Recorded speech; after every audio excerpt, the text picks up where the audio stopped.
ترک اجباری چیه و چرا باید براش آماده باشید؟ تصور کنید تو شرایطی هستید که دسترسیتون به ماده‌ای که مصرف می‌کردید قطع شده. مثل جنگ، بحران، جابجایی اجباری یا هر اتفاق دیگه‌ای که این روزا ممکنه پیش بیاد. یا حتی زیر فشار رئیس یا صاحبکارتون یا حتی یکی از اعضای خانواده مجبورید فوراً ترک کنید. به این شرایط میگن ترک اجباری. مهم نیست چه ماده‌ای مصرف می‌کردید. الکل، تریاک، هروئین، متادون، شیشه، گل یا هر چیز دیگه‌ای بدن شما برای 2 هفته وارد مرحله‌ای میشه که میتونه به شما آسیب جدی و خطرناکی بزنه.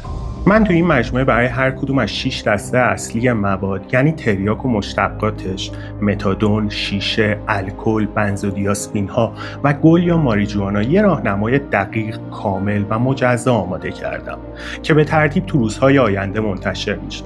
پیشفرض من تو این مجموعه اینه که شما دسترسی به مواد ندارید، مجبور به ترک هستید و هدف فقط یه چیزه: تحمل کردن و سالم گذروندن این 2 هفته. تو این قسمت به اصول حیاتی تو ترک اجباری میپردازیم. نکاتی که همه باید بدونن. این قسمت اول از یه مجموعه 8 قسمتیه.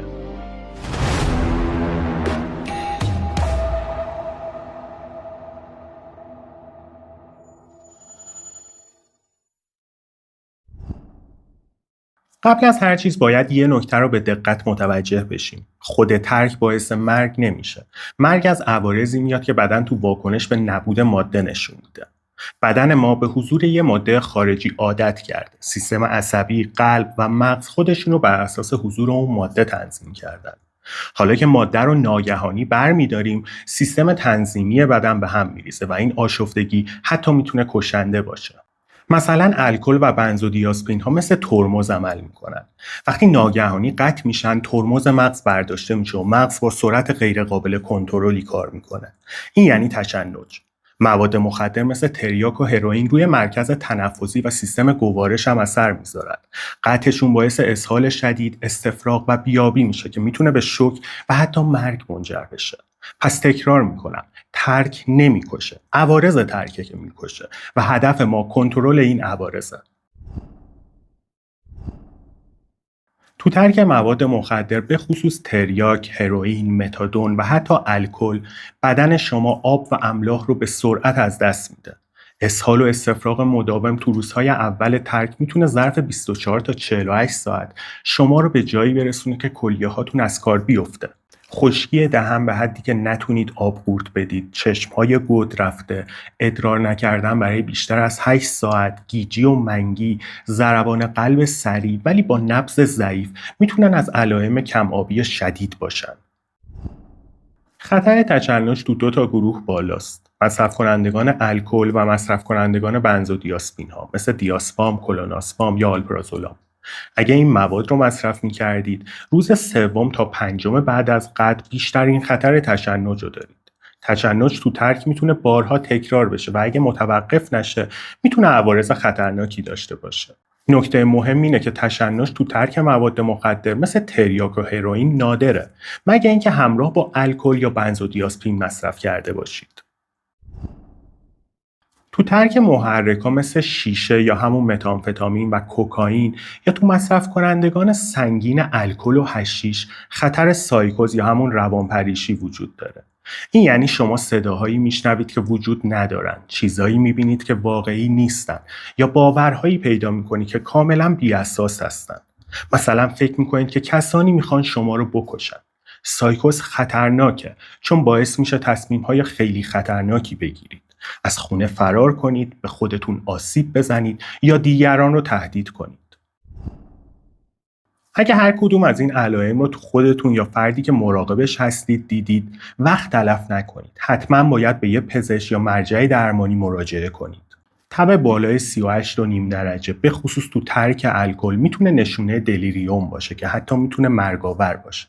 تشنج حتی یک بار، توهم یا هذیان مثل دیدن یا شنیدن چیزهای غیر واقعی، ضربان قلب بالای 120 تو حالت نشسته و استراحت، فشار خون بالای 160 روی 100، عدم توانایی تو نگه داشتن مایعات یعنی هر چی میخورید بالا میارید، گیجی و ناآگاهی از زمان و مکان هم خیلی میتونه مهم باشه.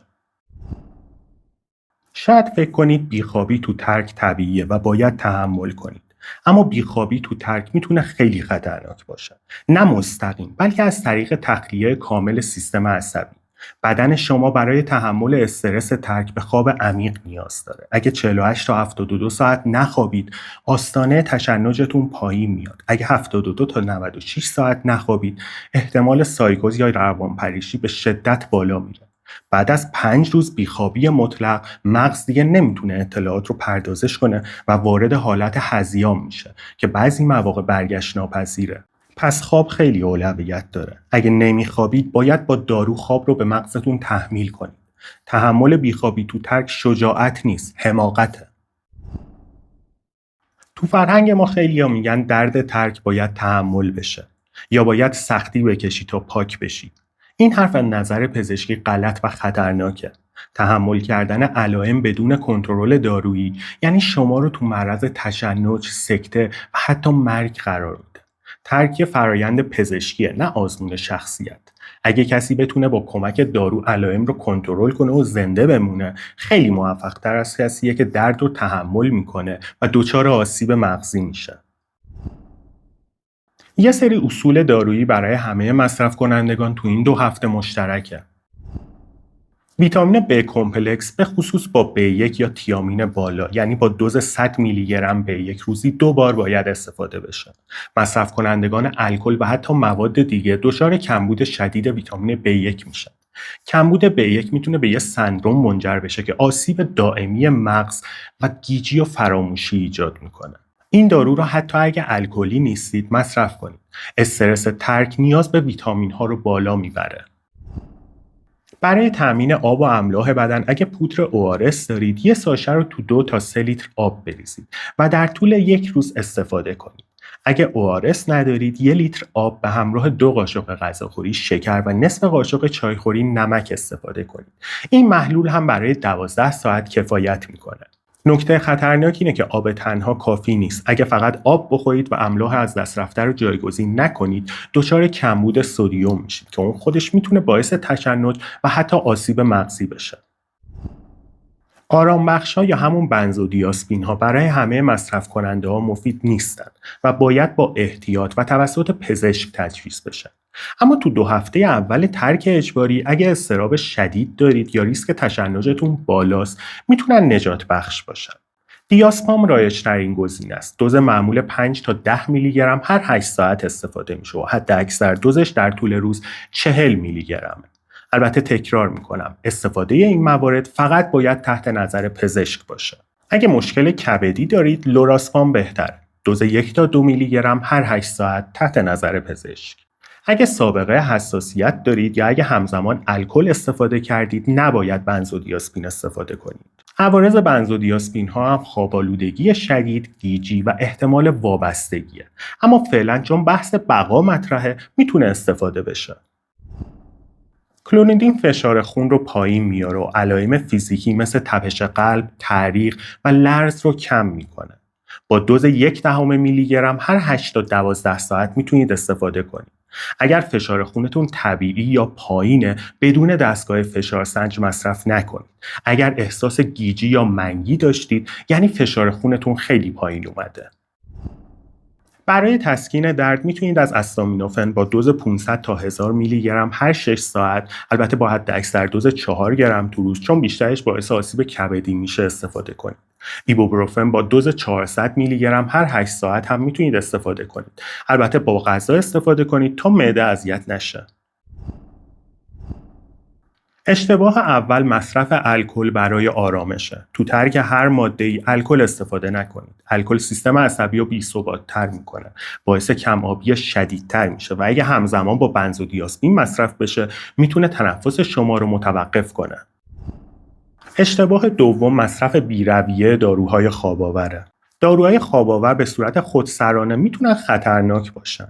بعضی از قرص‌های خواب‌آور مثل زولپیدم یا دیازپام اگه با دوز بالا مصرف بشن، باعث ایست تنفسی میشن. اگه بیخوابی دارید، با دوز کم شروع کنید و اصلاً با الکل استفاده نکنید.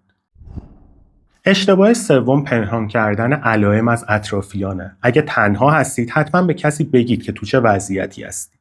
تشنج و روانپریشی زمانی کشنده میشن که کسی نباشه کمکتون کنه. یه نفر باید وضعیت شما رو بدونه و با شما در ارتباط باشه.